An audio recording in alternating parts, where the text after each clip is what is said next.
Ravens flock, before we get started with the Ravens rundown today, need a little help out there. Can you share today's show? Here's what I need you to do. Go ahead and click the share button, select the Twitter icon, click post to Twitter, tag me at Tyler Jones Live, and I'll retweet you. And here's what I'm willing to do. If you share today's show and follow me on Twitter, I'll follow the first 10 people back that do so. So you pat my back, I'll pat yours, and we'll all be happy. Let's get started with this edition of Ravens Rundown.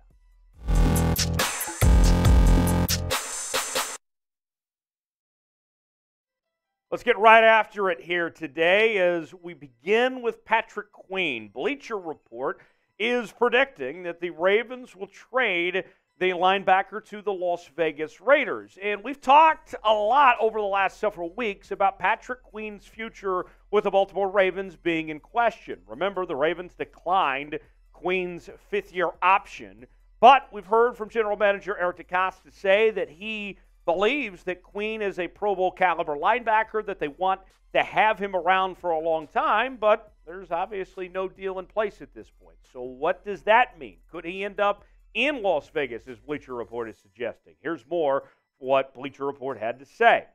Trenton Simpson, that's the rookie linebacker the Ravens selected in the third round out of Clemson, may look the part of a starter right away, which may result in Queen's early departure from Baltimore. If the Ravens make the latter available on the trade block, the Las Vegas Raiders could make a move to bolster their limited linebacker unit. Queen would fill arguably the Raiders' biggest roster need. In return, he would have a better chance to stand out and earn a big contract in Las Vegas, as opposed to lining up next to Roquan Smith, an all-pro linebacker, with an early-round rookie pushing for snaps. So while Bleacher Report suggested this, I was looking around and saying to myself, with them not putting the trade together themselves, what do the Raiders have in assets? What could the Ravens get back in return? Well, the Raiders in 2024 have 11 draft picks total. So there's a lot of draft capital you could potentially ask for. Also, it's no secret that Josh Jacobs, his future's in question with the tag deadline approaching next week. And then there's also Hunter Renfrow, which has been on the chopping block of some sorts ever since Jacoby Myers came to town. So those are some possibilities.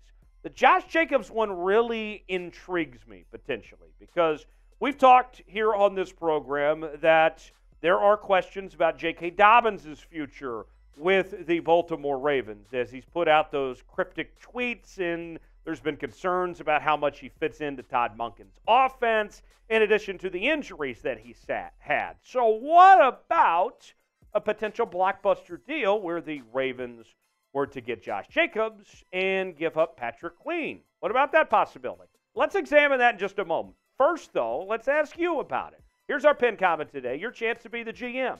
Should the Ravens trade Patrick Queen for Josh Jacobs? If you think they should, real simple, type T for trade. If not, type P for pass. Let me know what you think. T for trade, P for pass. Tell me what you think if they should make that move or not. More on Josh Jacobs, a 2019 first-round pick out of Alabama, started his career in Tulsa, Oklahoma at Nathan Hale High School, and was a two-time Pro Bowler in 2020 and in 2022. And this past season also was the NFL's rushing yards leader. And if you look at these statistics, they were outstanding for Josh Jacobs, coming off the best season of his young career so far to this point, with over 1,600 yards, nearly 5 yards a carry, 12 touchdowns.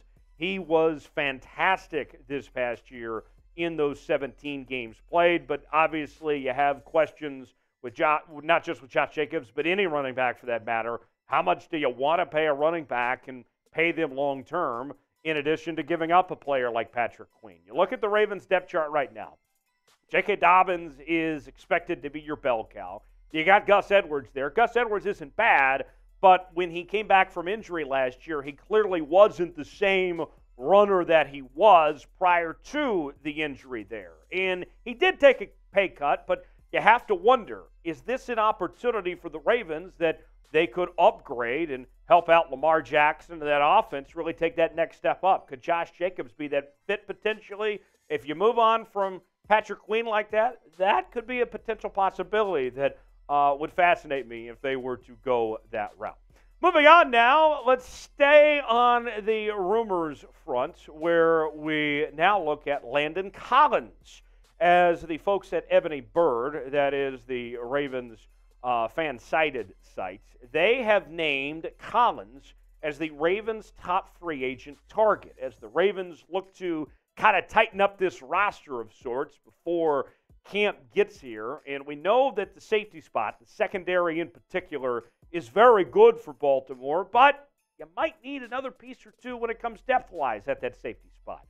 What about Landon Collins? Here's more from what Ebony Bird had to say. If you accept that he has limitations, he can still be a role player. The role would be in the box, as we noted, as a nickel-strong safety. Essentially, when Collins is on the field, the Ravens can move Hamilton into the slot. The Ravens would start Hamilton at strong safety, but in specific looks, they could make this move and switch it up. It is a good fit, and at the right price, the Ravens have to be interested. Now, the Ravens do need depth at the safety position. I think we can all say that. That's not something that I think is an insult by any means. It's just reality. They do lack depth at the safety spot right now. Ever since Chuck Clark moved on, they need another answer of some sort. And Collins, I think, would be a good fit for those examples that were just laid out there. All of a sudden now, not only do you have depth in case there's an injury or whatever it may be, but also flexibility to get creative with this defense. And Mike McDonald, in his first year as the defensive coordinator there in Baltimore, I thought as the season went along, he did a really good job of getting creative. This right here, to me, you provide that flexibility, I think it would help this Ravens team go a long way. More on this in just a moment, but first, your chance to be the GM here on Ravens Rundown. Should the Ravens sign Landon Collins? What do you think? If you like that idea, type Y for yes. If not, type in for no. Tell me what you think. Y for yes, in for no, if the Ravens should sign Landon Collins or not. We're talking about your Baltimore Ravens each and every day here on the Ravens Rundown. Besides just our news and rumors segments, we also do our fan-led mailbags from time to time, live shows. We'll do watch parties for some of the marquee games for the upcoming 2023 NFL season. If you're a diehard Ravens fan, a true member of the flock, this is the channel for you. Subscribe now for free today. Turn on notifications so you never miss a moment, and you will be glad you did. YouTube.com/RavensTV. So here is a look at the Ravens depth chart right now at the secondary positions. As you can see, there's a lot of reason to be excited with Kyle Hamilton, Marlon Humphrey and company leading the way, and Marcus Williams. This is a very good group, but it could get a little better, especially when you see those safety spots of needing that another piece. And Landon Collins could potentially be that. Think about this, too. We've seen Landon Collins play at a high level. I mean, you go back to as recently as 2018, he was a Pro Bowler and a three-time Pro Bowler at that, from 2016 to 2018. You're not getting that player that you saw back in 2018, but you know that the talent level is there. And you talk about experience, here's a guy who's played in 100 career games, 95 starts. If something were to happen, if an injury of some sorts were to occur, he could be trusted based on what he's done in the past to fill that void and to be called upon if something were to come up of some sorts as far as I'm concerned. The numbers, here's what I'm talking about when it comes to Landon Collins. And maybe not being the same player that he was. Last year, just played in 6 games, had 15 tackles with 1 tackle for loss, 2 pass breakups, and 1 interception. But you go back to 2019, had 117 tackles, 10 tackles for loss, and 4 pass breakups. Watch out. Landon Collins, that's the name I'm watching for potential. So besides just Landon Collins, I wanted to run through a few names that are also available at the safety position in free agency. You have LaMarcus Joyner is out there, as is DeAndre Houston Carson and John Johnson III, who most recently played for the Browns, before that with the Los Angeles Rams. So we've talked about a few different safety options to add depth on today's show. Also mentioned Josh Jacobs earlier. Now your chance to weigh in. Who's a player the Ravens should add before the 2023 season begins? Who would be a good fit to tighten up this roster for the Ravens to put their best foot forward heading into this season? Let me know in the comment section. Name a player you'd like to see the Ravens add.